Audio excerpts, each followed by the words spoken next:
ये 7 फेरों का नियम तो फिल्म वालों ने बना दिया। ये हमारे यहाँ फेरे कितने होते हैं? केवल 4 फेरे का नियम ही वेद में है। और 4 फेरे कैसे? 4 फेरे का मतलब क्या है? 4 फेरे का मतलब है, पहला फेरा होता है धर्म का, दूसरा फेरा होता है अर्थ का, तीसरा फेरा होता है काम का, और चौथा फेरा होता है मोक्ष का। धर्म, अर्थ, काम और मोक्ष, ये चतुर पुरुषार्थ का निर्वाहन ही विवाह है। विवाह के बाद ऐसा नहीं है कि केवल हम काम करते रहें, विवाह के बाद धर्म भी करना। धर्म, अर्थ, काम और मोक्ष, इन चतुर पुरुषार्थ का निर्वाहन करना ही विवाह है।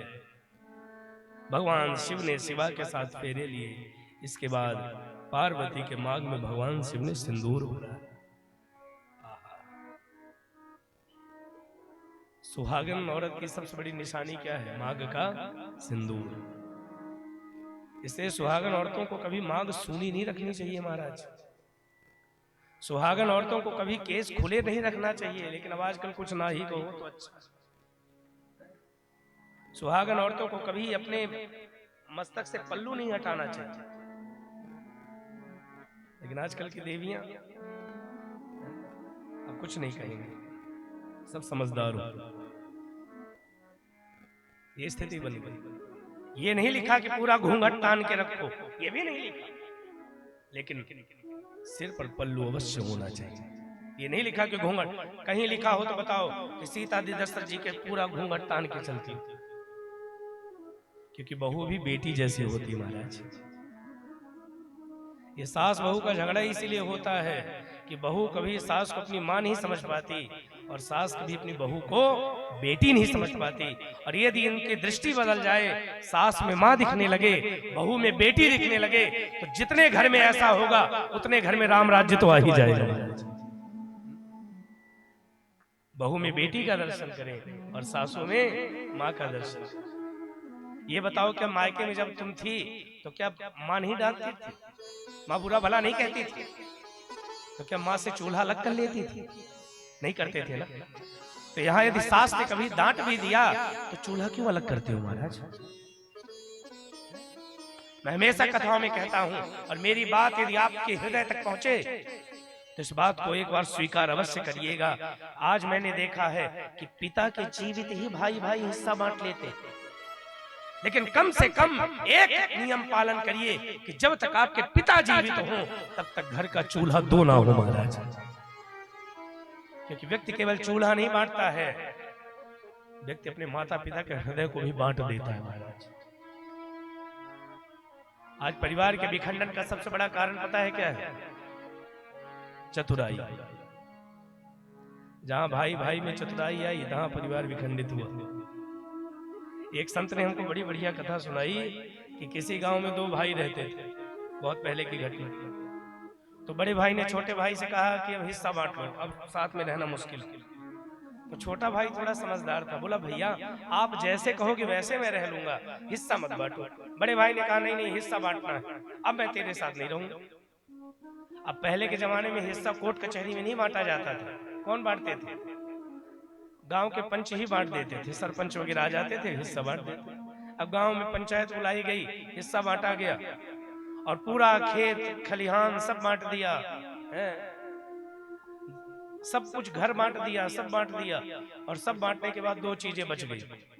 क्या बची? एक भैंस और एक कंबल। अब ये भी नहीं कहा जा सकता था कि भैंस तू रख ले, कंबल तू रख ले, क्योंकि भैंस की कीमत कंबल से लाखों गुना ज्यादा। अब पंचायत वालों ने कहा अब हमारे समझ से बाहर है, ये 2 चीजें कैसे बांटे? भैंस भी एक है, कंबल भी एक है, इनको कैसे बांटे? तो छोटा भाई हाथ जोड़कर कहता है कि भैया जो कहें मुझे मंजूर है, जो भैया कहें मंजूर है। तो भैया ने अपनी बुद्धि दौड़ाई, चतुराई दिखाई। भैया ने कहा काम करते हैं, भैंस का आगे वाला हिस्सा छोटा भाई ले ले, पीछे वाला हिस्सा मैं ले लेता हूं। कंबल का क्या करूं? तो कहा दिन में छोटा भाई रख ले, रात में मैं रख लूंगा। अब बताओ ये चतुराई है कि नहीं? दिन भर बेचारा छोटा भाई भैंस को खिलाए, आगे वाला हिस्सा उसका था, तो दिन भर वो खिलाए, और जब भैंस लगाने की बारी आए तो बड़ा भाई लगा के चला जाए। दिन भर बेचारा कंबल को संभाल कर रखे, और जब ठंडी में ओढ़ने की बारी आए तो बड़ा भाई तान दुपट्टा सोए। अब ये बड़ा परेशान, खिलाऊं मैं, लगाए ये, रखूं मैं, ओढ़े ये, अब क्या किया जाए। तो दुनिया में सलाह देने वालों की कमी थोड़ी ना है। इस दुनिया में मुफ्त में केवल एक ही चीज मिलती है और वो है सलाह, एडवाइस।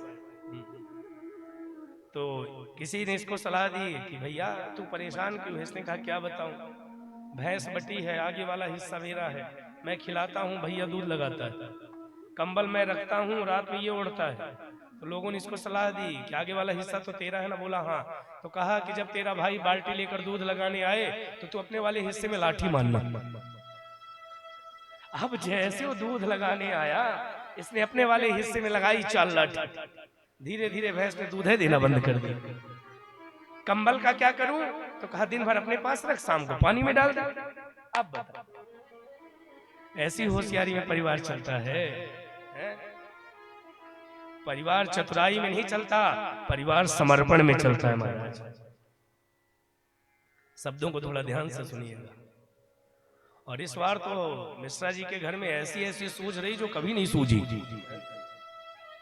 परिवार चतुराई में नहीं चलता, परिवार समर्पण में चलता है। इसीलिए गोस्वामी जी कहते हैं जहां सुमति तहां संपत्ति नाना, जहां कुमति तहां विपत्ति निदाना। जहां सुमति है, सुमति यानी सुंदरमति। और मैं हमेशा कहता हूं मत भेद होना चाहिए, मन भेद नहीं होना चाहिए। मत कई बार पिता पुत्र का एक नहीं हो सकता, भाई भाई का एक नहीं हो सकता, पति पत्नी का एक नहीं हो सकता। मतभेद तक ठीक है लेकिन मन भेद नहीं होना चाहिए। और मेरी व्यासपीठ हमेशा कहती है किसी के सुख में जाओ ना जाओ, लेकिन किसी के दुख में अवश्य जाया करें। लेकिन दुनिया की रीति है कि सुख में तो एक बार चले भी जाएंगे, दुख में आने वाले। जहां सुमति तहां संपत्ति नाना, जहां कुमति तहां विपत्ति निधाना। तो कहने का भाव केवल इतना था कि जब तक पिता जीवित हो